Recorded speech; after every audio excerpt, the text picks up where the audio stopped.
Live from WTVO 17 and your home team. Eyewitness News at 5 starts now. Rockton homeowners launch a class action lawsuit against the chemical company that forced them from their homes. A lawyer breaks down what the legal action means for Chemtool. An argument between three women near downtown Rockford ends in bloodshed. Police investigate the weekend stabbing that sent two victims to the hospital. Still kind of recovering, just because of the shock. Destruction and shock in the wake of last night's tornado that left a trail of damage across the western suburbs. We'll show you the aftermath. Good evening, I'm Mimi Murphy. And I'm Eric Wilson. It's been a week since the Chemtool facility in Rockton went up in flames. Dozens of people forced from their homes due to the fire. They're now taking legal action. Two lawsuits have been filed against Chemtool's parent company. Michelle Rave has been looking into the class action suits. She joins us now. And Michelle, what are lawyers telling you? I spoke with one local attorney who explains what legal options are available to those impacted by the Chemtool fire. So the best thing to do is you should get to if you have any issues at all with damage for anything as a result of the fire. Attorney Tim Mahoney owns the law offices of Mahoney & Mahoney. He says if you experienced any property damage caused by the fire, the best course of action is to take part in a class action lawsuit. Your fee will be roughly the same. It'll go up a little bit because of the class, but so will your leverage and your ability to get reasonably compensated. Mahoney says the fact that the cause of the fire is not yet known will slow the process down. This is going to be a complicated lawsuit because the issue of how that explosion and fire started, who started it and why, what led up to that, that's going to take a great deal of effort in order to ferret all of that out. Mahoney has a few recommendations for those considering filing a lawsuit. Call your doctor, call your lawyer, take photos of everything, start keeping a journal. If you are having any types of troubles physically, emotionally, mentally, and don't sign anything until your lawyer has a chance to look at it. But Mahoney warns, don't expect overnight results. The lawsuit or lawsuits will likely take years. Not even counting that the courts are all backlogged right now, and we got to still filter through stuff that hasn't been dealt with since before the shutdown. So it's going to be a while. Mahoney says there is a cutoff period to join the class action lawsuits, so make sure to pay attention to that. Mimi, Eric. Michelle, thanks. Fire crews say 1 week after it began, the brunt of the fire is out. Their focus now is on recovery. Some residents are still cleaning up explosion debris. And we've told you Chemtool arranged for the company Clean Harbors to help with picking up the pieces. Rachel Perry talked with some Rockton homeowners. Rachel, what progress have they seen? Mimi and Eric, some homeowners are happy with the cleanup, but others are still waiting for a call back. A common thing among Rockton residents is the concerns of what the debris contains and when it will be gone. Just stand in front of Rockton and tell us what's in our air, what's in our water, what's in our ground. Pam Euchre and her husband returned to their Rockton home on Monday morning. Clean Harbors came Sunday to pick up debris after she called Thursday. They walked the back, they walked the front, and they picked it all up. I was happy with the results. While Euchre says they did a great job in the yard, the couple is still picking up from the fire and taking extra precautions. And bought kind of like white painters, hazmat suits, and Mark got on the roof and washed down all the roof. Then we washed down the outside of the house and all the windows. But not all homeowners have heard back from Clean Harbors. I would go out there and clean it up myself. I just want to know that it's okay for me to be out there. Kimberly Mueller says she called Saturday when she noticed her dog not feeling well. And she had tar all over her feet, and I did too. I didn't realize it was in my yard. And it's a similar situation for CASSIDY SODERGREN. I just knew that there was other types of debris other than the big chunks that people are finding everywhere. It's a whole building that exploded. There was lots of metal within the 1 mile mark. She tells me Clean Harbors told her they aren't looking for metal in yards. They told me that they were told by who they were hired by to only pick up insulation. Was their specific word was insulation. I reached out to Chemtool to get answers about Clean Harbors and the complaints from residents. I was told they would provide a statement but have not heard back. Mimi? All right, thanks for that. A Rockford man and 2 others are behind bars. Another suspect's on the run, faced with weapons charges. This happened early Saturday morning. Rockford Scope officers saw a person wanted on multiple warrants driving on John Street. Investigators say the suspect ran away when officers approached, but police did arrest 3 men at the scene. Investigators say they found Trayvon Davis and 3 guns in the back seat. The 20-year-old's charged with aggravated unlawful use of a weapon. The other suspects' names have not been released. Later that day, police were called to a shooting near the intersection of Marcassano Drive and Clifton Avenue. Officers didn't find any victims at the scene, but a 21-year-old man walked into a local hospital with gunshot wounds around the same time. He'd been shot in the foot. Anyone with information on either incidents urged to contact Rockford police. Investigators say 2 women are in the hospital after being stabbed near a Rockford homeless center. This happened around 4:30 Saturday afternoon on Railroad Avenue, not far from Carpenter's Place. Police say 3 women got into an argument before that attack. 1 woman was stabbed in the shoulder. She's expected to be okay. The other victim was cut in the stomach. She's in serious condition. Police are still looking for the 3rd woman involved. If you know who that is, contact police. Hundreds of people in the southwest Chicago suburbs are dealing with the impact of an EF3 tornado that tore through the area last night. The twister uprooted trees, damaged cars, and tore down power lines in Naperville and Woodridge. Many residents took cover after receiving weather alerts. Several people were hurt. Everyone survived. Officials in Naperville call this a tragic day for the community, but say it could have been much worse. We have about 22 homes in this area that are uninhabitable, and there are over 130 homes that were affected, that were damaged in one way or another, as you can see. This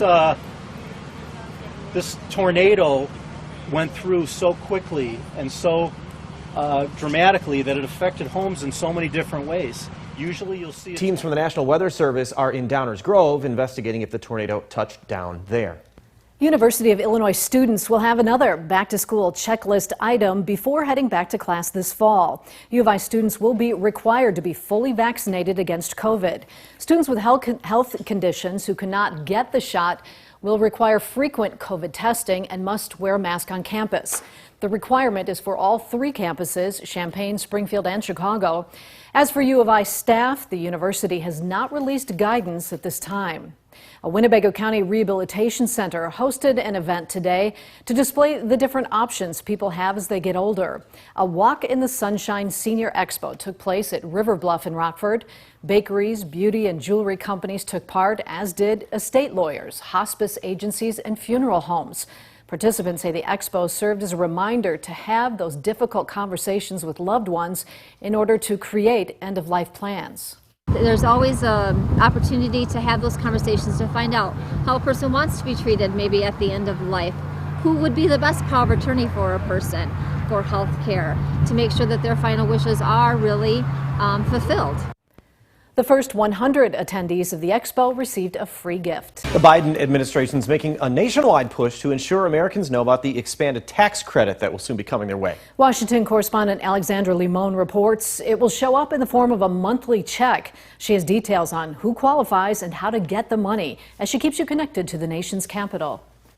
The child tax credit is now higher than it was before. It's bigger than it was before. Vice President Kamala Harris and lawmakers are taking part in a nationwide push to ensure Americans know about the child tax credit, which was expanded as part of President Biden's COVID relief package. Families will now receive up to $3,600 for every child under 6 and up to $3,000 for every child between 6 and 17.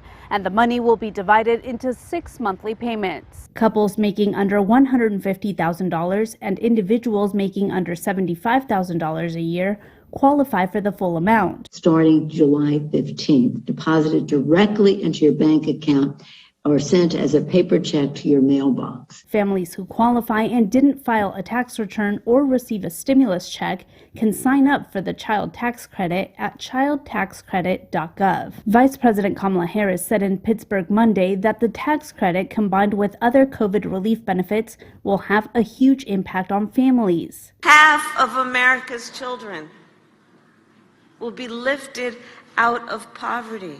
but the expanded tax credit is only for 2021. That is why Democrats are fighting to make the child tax credit expansion permanent. Democrats want to extend the child tax credit through the infrastructure package. Republicans broadly support the idea, but want it to be tied to a work requirement. In Washington, Alexandra Limon. Now your first warm weather forecast with meteorologist Kevin Doom.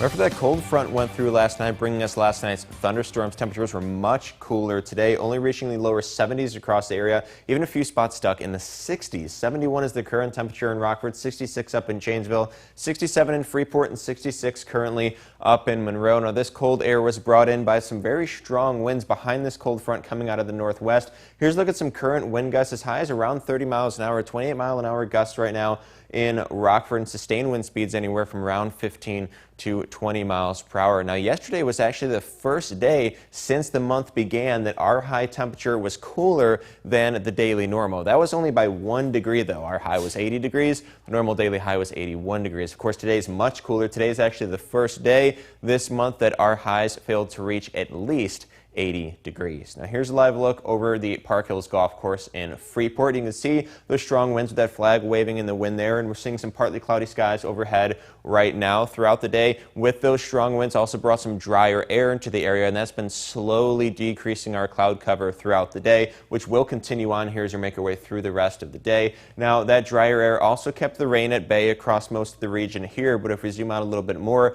we can see that that same storm system that brought us our storms last night currently bringing lots of severe weather to parts of the mid-Atlantic and up to the northwest as well. So if we take a look at some rainfall totals from yesterday, speaking of yesterday's thunderstorms, here's a look at some of the higher rain totals. Savannah reaching over just over 2 inches of rainfall. NAU at their cooperative weather station about 1.4 inches. Several areas seeing over 1 inch of rainfall. The official reading here in Rockford was 0.6 of an inch. Here's a look at some totals reported by our very own weather watchers. Sandy in the Kirkland-Fairdale area recorded just under 2 inches, just about 1 inch for Ken and Belvedere. Bob in southeast Rockford just under 1 inch, and about 1/2 inch for Ben up in South Beloit. Thanks everyone for sending those reports on in. So looking ahead with our futurecast here, the cloud cover, as I mentioned, is going to continue to lighten up through the rest of the evening. That's going to lead to mostly clear skies overnight tonight, which will last into tomorrow as well. So we're expecting lots of sunshine over the state line tomorrow. Maybe just a few more clouds moving in for the latter part of the afternoon and into the evening. This will eventually lead to a chance for some lighter showers through the overnight hours, which will then be followed by a slight chance for a little bit of light rain as we head into our Wednesday. Most of our Wednesday, though, is going to be dry and just seeing a good mix of clouds and sunshine overhead. Now, tonight our temperatures are going to be awfully cool considering this time of year. Temperatures only going to be dropping into the middle to upper 40s. Normally at this time of year, our lows are in the lower 60s. Of course, that's with the help of those cool winds coming in from the northwest, as well as the clear skies that can't really insulate a lot of heat here in the state line. Temperatures once again tomorrow likely going to be stuck in the lower to middle 70s, but we're going to see lots of sunshine and maybe just a slight chance for a little bit of rain in the latter part of the evening, and then a little bit better chance as we head into the overnight hours. And then we do see quite a few rain chances as we go on through the week, for a few scattered showers mostly as we head on through the end of the week. Maybe seeing a few lighter thunderstorms here and there, particularly on Friday. And then we're going to be back in the 80s as early as Wednesday, and then 80s is where we will stay through the end of the week and then through next weekend.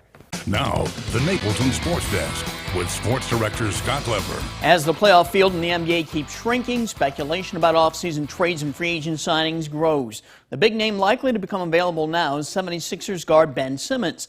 The 76ers flopped in their playoff series against the Hawks, and Simmons is getting most of the blame. Deservedly so, he shot terribly from the field and from the free throw line. Simmons has always been a bad shooter, but usually his ability to run the fast break, pass the ball, and play excellent defense more than makes up for that. Not this time. So Simmons has gone from being an untouchable in Philly to being a guy whom the Sixers want to unload. And that's where the Bulls come in. Might they be willing to trade Zach LaVine for Simmons? And should they? The 76ers would make that trade in a heartbeat today. LaVine would give them the big-time scorer and shooter they need to complement Joel Embiid. If I'm the Bulls, I'd be very interested in Simmons, but not for LaVine. No matter how good a team or a player is at all facets of basketball, eventually it's about putting the ball through the hoop. And few do it better than LaVine does. The only way I'd make this trade if I were running the Bulls is if I know LaVine is going to walk as a free agent after next season. You cannot let him go for nothing, and Simmons is under contract for 4 more years. Well, tonight's the big night in baseball. The night umpires will begin checking pitchers for foreign substances. Starters will get checked at least twice, relief pitchers at least once. If they're found to have an illegal substance on them, they'll be automatically ejected and suspended for 10 games. I went over this last week, but just to review, I'm in favor of getting illegal substances out of the game. Pitchers have become too dominant. Baseball needs more balls put into play and fewer strikeouts. Umpires just need to be quick about doing their checks of pitchers to keep from adding too much time to games. And as I said last week, do not be surprised if we start seeing batting averages in both leagues begin to rise dramatically the rest of this season. And some pitchers who have dominated suddenly will now become quite hittable. Lastly, the IHSA sports year has come to an end, and I want to give a quick shout out to the IHSA. During the most challenging year in its history, the IHSA navigated through the pandemic and managed to get in seasons for every sport this school year. The competitions were great, and most of all, the kids participating in them loved it. No senior athletes were denied one more chance to compete in their high school careers. That's my take. We'll be right back. Here's a look at our first Warrant Interactive Radar, sponsored by Rockford Auto Glass and More. No rain in the state line today after a stormy night last night. Conditions going to remain dry here through the night and into tomorrow as well, with lots of sunshine over the state line for our Tuesday. And temperatures, once again, rather cool, only in the lower to middle 70s. We are back in the 80s as early as Wednesday, though, with a slight chance for a few light showers here and there. We see a few decent rain chances actually through the end of the week. The best chance for some rain being Friday afternoon and evening. It's also when we see our best chance for some more thunderstorms, some lighter thunderstorms this time around, and then temperatures should stay in the 80s through the end of the week and through the weekend. The majority of the weekend looks dry, but a decent chance for a little bit of rain maybe on Saturday. Conditions should be dry with a bit more sunshine come Sunday. All right, thanks, Kevin. And thank you for spending some of your time with us. Stay safe.